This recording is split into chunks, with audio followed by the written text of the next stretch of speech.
बहुत संक्षेप में बताना चाहता हूँ, मेरा नाम विवेक है। मेरी दोस्ती एक लड़की आस्था उर्मलिया से थी, जो कि डभौरा गृह क्षेत्र से आती हैं। और जब से इनकी मुलाकात हुई तो इन्होंने शादी का प्रस्ताव रखा। शादी के उसके जो मैसेज है हमारे पास पड़े हुए हैं। उसके बाद इन्होंने पैसे हमसे काफ़ी सारे लिए।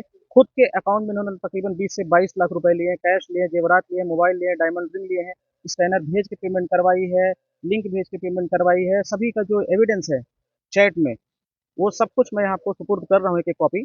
उसमें चैट में इन्होंने इनकी सारी चीज़ें जो हैं, वो सब कुछ लिखी हुई हैं। और अभी जब हमें पता चला कि इनकी सगाई हो गई है, तो हमने अपने पैसे की डिमांड रखी, हमारे पैसे वापस कर दीजिए। क्योंकि अक्टूबर 2023 में इनको हमने कहा था, अगर ऐसा कुछ होगा तो वापस कर दीजिएगा। इन्होंने कहा, नहीं, नहीं, शादी हम करेंगे, तो समय आने पे घर में बात करेंगे। सारी सभी की एक-एक कॉपी चैट की आपको देंगे। इसके बाद हमारी इनके घर में बात हुई। घर में बात होने के बाद हमें जान से मारने की धमकी दी गई, झूठे केस में फँसाने की पूरी कोशिश की गई। जब कामयाब नहीं हो पाए, तो इनके फादर के द्वारा हमें बोला गया कि आपके पैसे हम लौटा देंगे। उसकी वॉइस रिकॉर्डिंग हमारे पास है। उसमें वो स्वीकार कर रहे हैं कि ये पैसे हमारी बेटी ने लिए हैं। मैं आपकी एक रिकॉर्डिंग आपको दे दूँगा। उसके बाद से लगातार हमको धमकी मिल रही है। जो आप पैसे 16 जो हीरो निकाल रहे थे, ये खुद निकाल रहे थे या क्या? नहीं, इन्होंने शादी का प्रस्ताव रखा था, शादी के लिए तैयार थी, महाकाल मंदिर में जाके साथ में कस्में खाई थी। उसके पूरे में शादी के तकरीबन 20 से 22 मैसेज हमारे पास पड़े हुए हैं। शादी की तैयारी कर रहे थे? नहीं, नहीं, अभी तो हम पारिवारिक चीज़ों में थे। हमें ये पता था कि अगले साल करनी है। कब से संबंध किया? हमारी इनसे जान-पहचान अगस्त 2021 में हुई थी। कब से आप मतलब उनके प्यार में थे और वो आपको अब जो इसको आप गिफ्ट गिफ्ट पैसे ये सब देते रहे नहीं, नहीं, और इसमें जब उन्होंने इनकार किया तब आप उनसे वापस पैसे नहीं, नहीं, लिए? इसमें पैसे माँगने के पूरे सबूत हमारे पास हैं। ये नहीं, वो तो आपने कितना दिया आपने पैसे?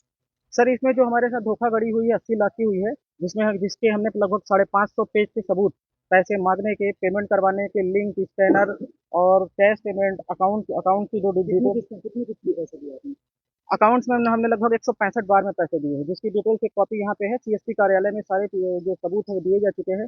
इस प्रकरण को संज्ञान में लगभग आज से 10 दिन पहले अमैया थाना में दिया गया, जिसमें सर की बाइट भी है। सर ने कहा कि हम जब आप सिद्ध कर पाओगे जिसमें कायमी कायम होगी। अभी तक उन्होंने नहीं किया। इसके बाद हमने एसपी सर के संज्ञान में 3 बार इस मामले को दिया। सीएसपी मैडम ने हमारा कथन भी ले लिया है।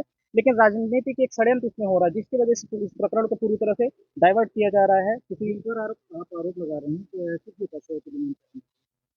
उन्होंने कई चीज़ों के पेमेंट के लिए बात की है। शादी करने का प्रस्ताव देने के बाद कभी लहंगे का, कभी हेयर कटिंग का, कभी पार्लर का, कभी साड़ी का, कभी मोबाइल का, ऐसे अनाप-शनाप कई बहुत सारी चीज़ें हैं, क्योंकि आपको इतनी सारी चीज़ें। ये सब आप देते गए क्योंकि आपको उनसे मोहब्बत किया थी। अब इसको आप ऐसे ही कर सकते हैं, लालच तो ऐसा ही उन्होंने दिया था। जी। राजेश संस्था की बात कर रहे हैं आप, कौन लोग हैं, कौन देखिए, लोग उनका नाम अभी मेरे पास बिल्कुल खुलकर नहीं आया है, लेकिन वो जानते हैं ये चीज़ें, क्योंकि ये चीज़ें गलत है। जब एक लड़का गलती करता है तो उसको उसके परिवार को पूरी सज़ा दी जाती है। तो यहाँ पर अगर एक लड़की गलत है और पूरे एविडेंस, पूरे सबूत उसके खिलाफ हैं, तो उसे न्याय यहाँ पर भी मिलना चाहिए। पूर्व विधायक आप नाम दे रहे थे? जी, उनकी सगी भतीजी हैं, आस्था उर्मलिया। अगर वो शादी के लिए yes कर देते हैं तो क्या आप नहीं, अभी ऐसे कंडीशन में चीज़ें बात करना उचित नहीं है। जो न्याय है वो न्याय ही चाहिए।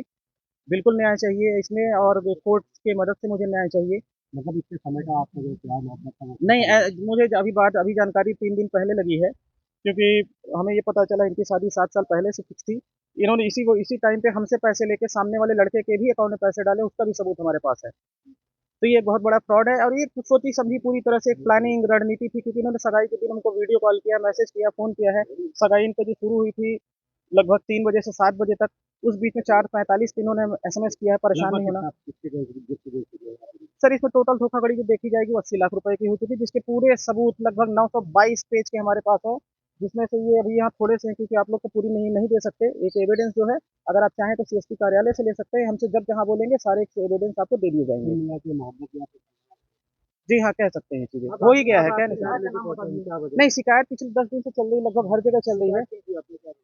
हमने शिकायत ये की हमारे साथ जो फ्रॉड हुआ है, और ये एक तरह से एक ये मामला जो है सामाजिक भी मैं इसको लाना चाहता था। कैसे पता चला आपको कि आपके साथ फ्रॉड हुआ है? सर, ये फ्रॉड ऐसे पता चला था कि जब पैसे हमसे लिए सगाई किसी और से किए, तो ये फ्रॉड ही तो है। कहाँ बिल्कुल से दे फ्रॉड रहे है। हैं? ये मुझे इस चीज़ की जानकारी नहीं है। कौन से विधायक का नाम ले रहे थे? अभी हमने आपको बताया कि इसमें पूर्व विधायक हैं, बीएसपी के, बहुजन के, सिरमौर के, राजकुमार उर्मिला जी। वर्तमान में बीजेपी की हाँ, वो धमकी दी जा रही है आपको? धमकी लगातार दी जा रही है। उसकी वॉइस रिकॉर्डिंग है। जिन लोगों ने धमकी दी रात में और 2 दिन लगातार हमारे घर में घुसने की कोशिश की, उनके जो सबूत हैं वो हमने टीआई को रात को 12 बजे ही मैसेज कर दिया था, सीएम हेल्पलाइन पे। उसके सारे एविडेंस भी दे चुका हूँ यहाँ पे। अभी आपने इसको अभी मैंने, हाँ, यहाँ धोखाधड़ी भी की गई है, क्या पूरा मामला है? एक्सटॉर्शन का वैसे नहीं बोल सकते। एक फरियादी है विवेक शुक्ला, उनके द्वारा एक शिकायत की गई है कि एक लड़की द्वारा उनसे पैसे वगैरह वो देते रहें लगातार, उनके अकाउंट में भी देते रहें और कुछ गिफ्ट्स वगैरह भी उनको लगातार देते रहें और आपसी रजामंदी से थे, उनके बीच में बातचीत वगैरह थी और अब उस लड़की की शादी कहीं और हो रही है। तो ये करीब इन्होंने इसमें करीब कई लाख रुपए ट्रांजैक्शन पैसे भी दिए हैं और कुछ लाखों के गिफ्ट्स भी इन्होंने इनको दिए हैं, तो करीब 50 लाख के ऊपर वो अमाउंट आ रहा है। तो ऐसा उन्होंने पूरा प्रूफ दिया हम लोग को और अपना कथन और वक्तव्य भी उसमें दिया है। अभी इसमें हमको जो दूसरा पक्ष है उसका भी कथन लेना है और इसमें विधिक राय की बहुत आवश्यकता है, क्योंकि इस तरह का ये केस कहीं पे हमारी जानकारी में नहीं है कि इस तरह का कोई केस हुआ है। तो उसमें विधिक राय कि क्या इसमें कोई वैधानिक प्रोविजंस होंगे जिसमें इसमें कुछ हम एफआईआर वगैरह या कोई वैधानिक कार्रवाई कर सकते हैं, उसको देखते हुए विधिक राय के अनुसार इसमें आगे की कार्रवाई की जाएगी। सर, फरियादी का कहना है कि कई बार थाने के चक्कर लगाए लेकिन संबंधित थाना प्रभारी द्वारा जो है एफआईआर नहीं दर्ज की गई। जैसा मैं बोला कि ये इस तरह का ही कोई ऐसा हमारे पास केस पहले नहीं आया है और विधिक राय इम्पॉर्टेंट है, ना ही हमारे पास कोई ऐसी एफआईआर पहले की है, क्योंकि कई सारी चीज़ होती हैं वो क्लियर कट धाराओं में उल्लिखित होती हैं कि इस तरह का होगा तो हम 420 मानेंगे, इस तरह का होगा तो हम 376 मानेंगे। तो जो ये केस है या शादी का झांसा मानेंगे, उसमें भी जब किसी महिला या बच्ची की तरफ से हमारे पास आता है तो उसमें भी एक डेफिनेशन होती है उस चीज़ की। अब इसको धोखाधड़ी की श्रेणी में माना जाएगा कि नहीं माना जाएगा, वो पूरी हमको विधिक राय के अनुसार ही और जो कथन अनुसार है उसके आधार पर हम उसको निर्णय ले पाएंगे उसमें। सर, आवेदक का कहना लगातार जान से मारने की धमकी मिली। मैंने उनसे कहा प्रूफ आप मुझे दें कि ऐसा कुछ हुआ है तो मुझे बताएं और तो उसमें भी हम कार्रवाई करेंगे।